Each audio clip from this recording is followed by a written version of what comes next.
वंशलोचन सफ़ेद रंग का क्रिस्टल जैसा पदार्थ होता है जो कि बाँस के अंदर से निकलता है।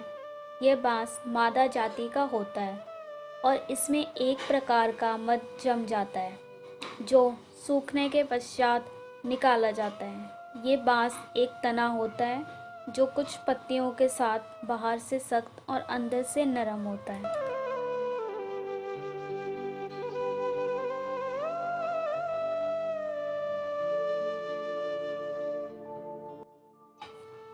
वंशलोचन दिखने में सफ़ेद पदार्थ की तरह होता है जो मुख्य रूप से सिलिका और पानी से बना होता है। इसमें चूने और पोटाश के निशान पाए जाते हैं जो बाँस की कुछ प्रजातियों से ही निकलते हैं।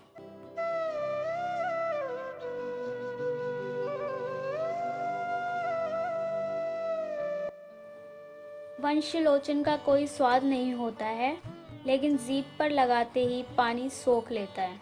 यह गंधहीन होता है और यह लगभग 1 वर्ष तक जीवित रहता है। इसको हिंदी में वंशलोचन और गुजराती में बांस कपूर कहते हैं। वंशलोचन को तबाशीर, बाबूना, अरंडिनेसिया, कपूर रोचना, रोचनिका, पींगा, वंश शर्करा के नाम से जाना जाता है।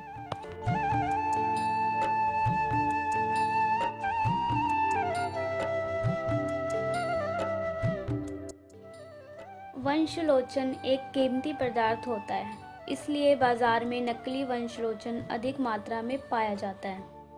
असली वंशलोचन सफ़ेद रंग का होता है जिस पर नीले रंग की आभा होती है।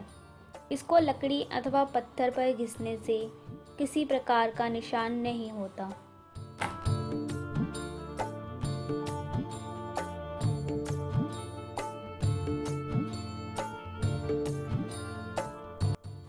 इसको हाथ की चुटकी में लेकर दबाने से यह नहीं टूटता और मुंह में रखने से भी यह एकदम से नहीं गलता है। नकली वंशलोचन असली के बराबर ओजपूर्ण नहीं होता। उसको पत्थर पर घिसने से उसकी लकीर उधड़ जाती है।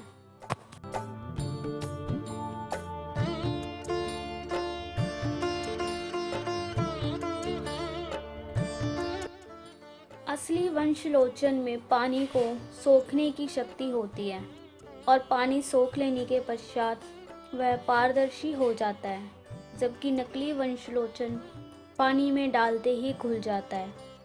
आयुर्वेदिक की माने तो वंशलोचन रूखा, कसेला, मधुर, रक्त को शुद्ध करने वाला होता है।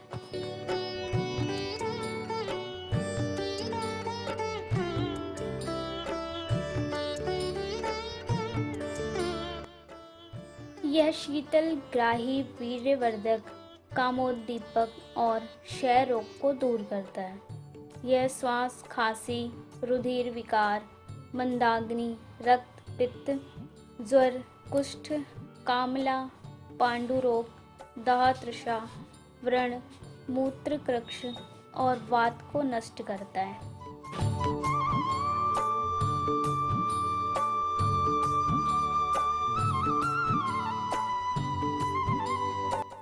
आयुर्वेद की माने तो ये इम्यूनो मॉड्यूलेटर की तरह काम करता है। इस प्रकार ये रोग प्रतिरोधक क्षमता को बढ़ाता है और मौसमी बीमारियों से बचाने में मदद करता है। वंशलोचन में कैल्शियम की मात्रा बहुत अधिक होती है जो हड्डियों को मजबूत बनाती है।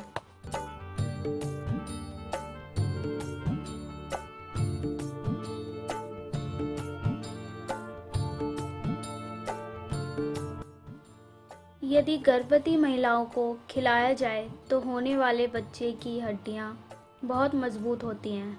बढ़ती उम्र में खाने से बालक बालिकाओं की हड्डियां मजबूत बनाती हैं तथा जोड़ों के दर्द, गठिया और ऑस्टियोआर्थराइटिस जैसी समस्याओं से बचाता है।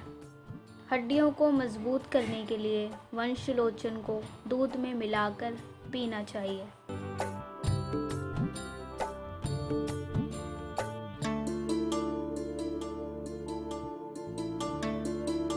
वंशलोचन की तासीर ठंडी होती है इसलिए जिन लोगों को हाथ पैर में जलन और हाथ से पसीना निकलने की शिकायत होती है, उनके लिए वंशलोचन का सेवन बहुत लाभकारी होता है। ये पित्त को शांत करता है और शरीर के बाकी दोषों जैसे वात, पित्त और कफ में संतुलन बनाए रखने में मदद करता है।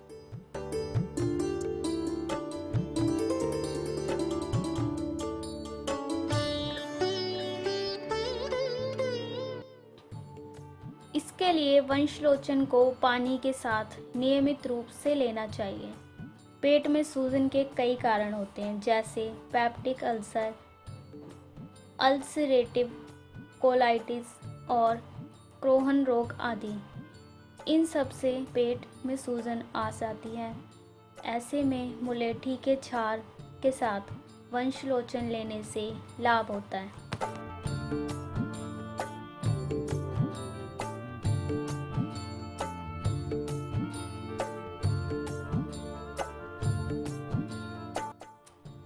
वंशलोचन में मौजूद सिलिका बालों को पतला होने और बालों को झड़ने से रोकता है। इसका नियमित सेवन करने से स्कैल्प में ब्लड सर्कुलेशन सही रहता है और बालों की जड़ें मजबूत रहती हैं और बाल तेजी से बढ़ते हैं।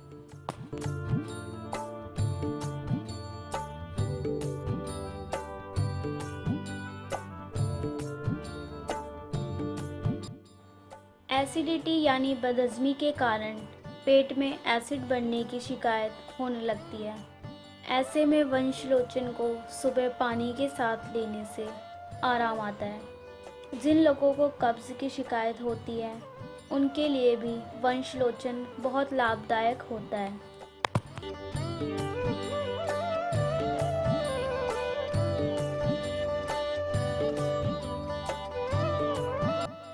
वंशलोचन को पीसकर शहद मिलाकर छोटी छोटी गोलियां बना लें। जिन बच्चों को मिट्टी खाने की आदत है, उन्हें ये गोलियां खिलाएं। बच्चों की मिट्टी खाने की आदत छूट जाएगी और उनकी कैल्शियम की कमी भी दूर होगी।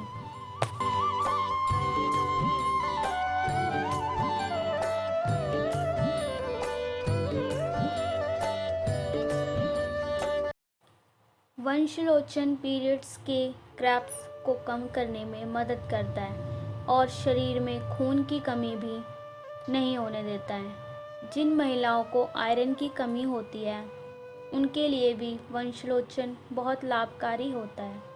एनीमिया को कम करने में वंशलोचन बहुत महत्वपूर्ण भूमिका निभाता है।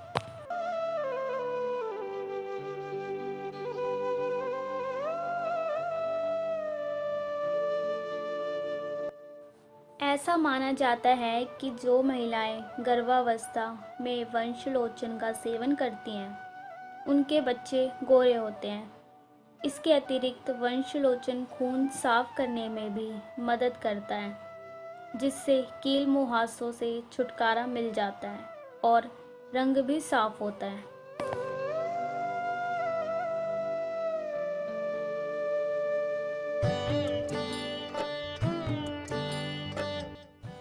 वंशलोचन गोखरू और मिश्री के चूर्ण को कच्चे दूध के साथ देने से पेशाब की जलन शांत होती है। वंशलोचन की 10 से 20 मिलीग्राम तक की मात्रा शहद के साथ चाटने से सूखी खांसी में आराम आता है।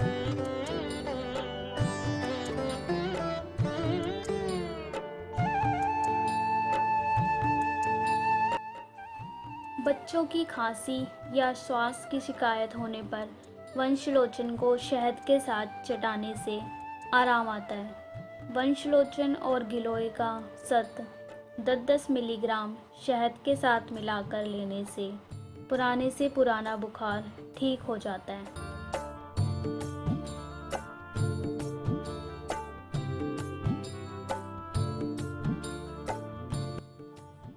शहद के साथ वंशलोचन का सेवन करने से रक्तपित्त शांत होता है। किसी भी प्रकार के प्रयोग के पूर्व अपने आयुर्वेद वैद्य या चिकित्सक से परामर्श अवश्य कर लें। किसी भी प्रकार के हानि लाभ के लिए शर्वाणी फिल्म प्रोडक्शन व आस्था के आंसू चैनल परिवार उत्तरदायी नहीं होगा।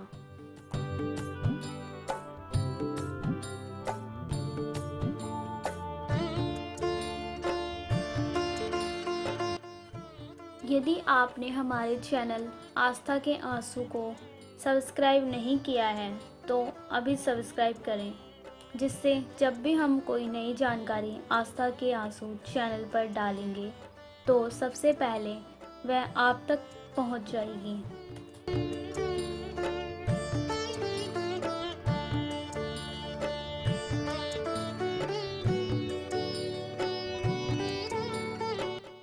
यदि आपको यह जानकारी महत्वपूर्ण व ज्ञानवर्धक लगी हो तो इसे अपने इष्ट मित्रों को शेयर करें व वीडियो को लाइक करें और कमेंट बॉक्स में अपनी प्रतिक्रिया अवश्य लिखें।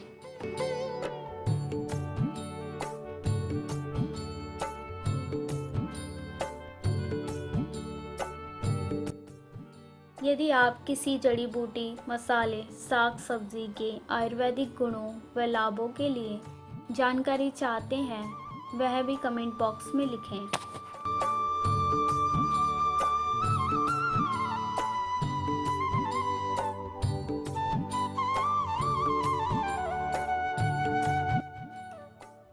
किसी प्रकार का प्रयोग करने से पूर्व अपने आयुर्वेदिक वैद्य या डॉक्टर से परामर्श अवश्य ले लें। पुनः मिलेंगे एक नई व खोजपूर्ण जानकारी के साथ। तब तक के लिए जय हिंद।